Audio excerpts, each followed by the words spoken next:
আজকে বলতে হয় বাংলাদেশ জাতীয়তাবাদী দল জিন্দাবাদ, দেশনেত্রী বেগম খালেদা জিয়া জিন্দাবাদ। জাতীয় আগামী দিনে খুলনা জেলা বিএনপির সংগ্রামী আহ্বায়ক জননেতা মনিরুজ্জামান মন্টু সহ আমার দলের নেতা কর্মী ভাই ও বোনেরা, আসসালামু আলাইকুম। জাতীয়তাবাদী দল বিএনপির পক্ষ থেকে আমাদের নেত্রী দেশনেত্রী বেগম খালেদা জিয়ার পক্ষ থেকে আমাদের ভবিষ্যৎ প্রধানমন্ত্রী দেশনায়ক তারেক রহমানের পক্ষ থেকে সকলকে জানাই রক্তিম সালাম এবং শুভেচ্ছা। প্রিয় ভাই ও বোনেরা, উপস্থিত খুলনাবাসী, এই শিববাড়ি চত্বর খুলনার আন্দোলন সংগ্রামের সূতিকাগার। বারবার আমরা এখানেই ফিরে আসি, এখানেই লাখো লোকের জমায়েত করে খুলনাবাসী সহ খুলনার মানুষের কাছে আমাদের বক্তব্য উপস্থাপন করি। গত 24-এর 5ই আগস্ট শেখ হাসিনা পালিয়ে যাওয়ার পরে তত্ত্বাবধায়ক সরকার প্রতিষ্ঠিত হয়েছে। আমরা প্রত্যাশা করছি তত্ত্বাবধায়ক সরকার তার কথা অনুযায়ী নির্বাচন যথাসময়ে করবেন। নির্বাচন নিয়ে কোন টালবাহানা বাংলাদেশের মানুষ সহ্য করবে না, আমরা সহ্য করবো না। বলতে চাই, বিএনপি কিন্তু এখন নির্বাচনী আবেদন, নির্বাচনী সভা সমাবেশের মধ্য দিয়ে আমরা কর্মকাণ্ড শুরু করে দিয়েছি। আমরা নির্বাচনী দল, জনগণের রায় নিয়ে ক্ষমতায় যেতে আমরা চাই, কিন্তু নির্বাচনকে যদি বাধাগ্রস্ত করা হয়, যদি কিছু করা হয়, তাহলে কি আমরা ঘরে বসে থাকবো? আমাদেরকে আর একবার লড়াই করতে হবে। শুরু হয়ে গেছে ষড়যন্ত্র, ষড়যন্ত্রের বিরুদ্ধে আমাদেরকে সজাগ থাকতে হবে। আমাদের নেতা দেশনায়ক তারেক রহমান বলেছেন, ষড়যন্ত্রের হয়নি সে, সজাগ থাকো বাংলাদেশ। আমরাও সজাগ আছি। মনে রাখতে হবে, আগামী দিনে একটি স্বপ্নের বাংলাদেশ গড়বার জন্য আমাদের নেতা দেশনায়ক তারেক রহমান 31 দফা কর্মসূচি ঘোষণা করেছেন। যে 31 দফা কর্মসূচি এ জাতির আগামী দিনের মুক্তির সনদ।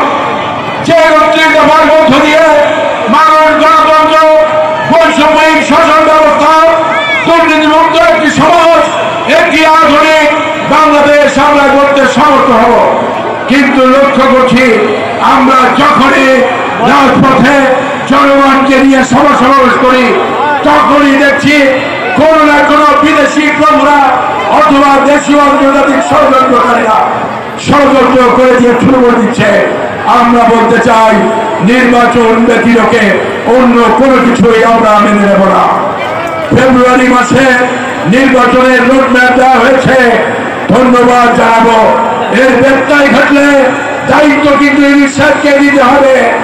বাংলাদেশের ভবিষ্যৎ আমরা যাদের হাতে তুলে দিয়েছি, খুলনাবাসীকে অতীতে যেভাবে পেয়েছি, ভবিষ্যৎ খুলনাবাসী আমাদের সাথে লড়াই সংগ্রামে থাকবে, এই আশাবাদ ব্যক্ত করে শহীদ রাষ্ট্রপতি জিয়াউর রহমানের বিদায়ী আত্মার শান্তি কামনা করছি।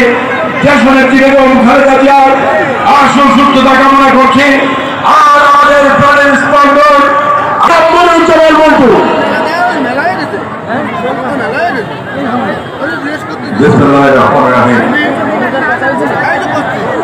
বাংলাদেশ জাতীয়তাবাদী দল খুলনা মহানগর জেলা শাখা কর্তৃক আয়োজিত বিএনপির 47তম প্রতিষ্ঠা বার্ষিকী উপলক্ষে গাজীপুর মহাসিকের এই গুরুত্বপূর্ণ সমাবেশের সম্মানিত সভাপতি, খুলনা মহানগর বিএনপির নির্বাচিত সভাপতি, বিএনপির কেন্দ্রীয় নেতা, খুলনার গণমানুষের নেতা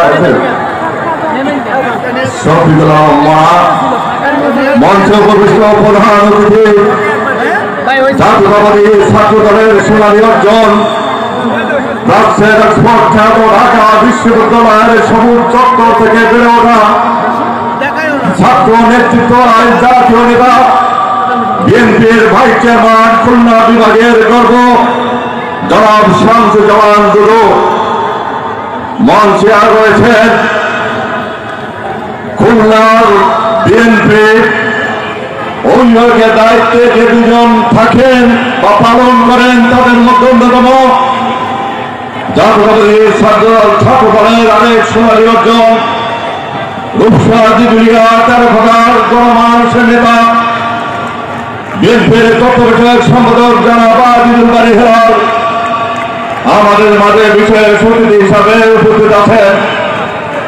আমাদের আপনজন, আমাদের ভাই, সাবেক ছাত্রনেতা বিএনপির বিভাগীয় সহ সাংগঠনিক সম্পাদক মাহবুব জয়ন্ত কুমার কুণ্ড, উপস্থিত খুলনা মহানগরী বিএনপির নির্বাচিত সাধারণ সম্পাদক, আন্দোলন সংগ্রামের অগ্রণী ভূমিকা পালনকারী সুপারশালার শফিকুল আলম তহিন সহ বিএনপি অঙ্গ সহযোগী সংগঠনের নেতৃবৃন্দ, বিভিন্ন উপজেলা থেকে আগত নেতৃবৃন্দ, সংগ্রামী খুলনাবাসী, আসসালামু আলাইকুম। 1978 সালের 1 সেপ্টেম্বর মহান মুক্তিযুদ্ধের ঘোষক শহীদ রাষ্ট্রপতি জিয়াউর রহমান তৎকালীন রাজনৈতিক আকাশে একটা ধ্রুবতার জন্ম দিয়েছিলেন, যার নাম বাংলাদেশ জাতীয়তাবাদী দল। দীর্ঘ বছর পথ অতিক্রমকারী এই রাজনৈতিক সংগঠন কখনো সরকারি দলে আসনে বসে দেশ গড়ার কাজে লিপ্ত ছিল, আবার যখন বাংলাদেশের মসনদে কোনো স্বৈরাচারের আবির্ভাব ঘটেছিল তখন আপোষহীনভাবে আন্দোলন সংগ্রাম করে বাংলাদেশের স্বাধীনতা সার্বভৌমত্ব রক্ষার ক্ষেত্রে, বাংলাদেশের গণতন্ত্র প্রতিষ্ঠার ক্ষেত্রে, বাংলাদেশের গণতন্ত্র প্রয়োগের ক্ষেত্রে সর্বোচ্চ ত্যাগ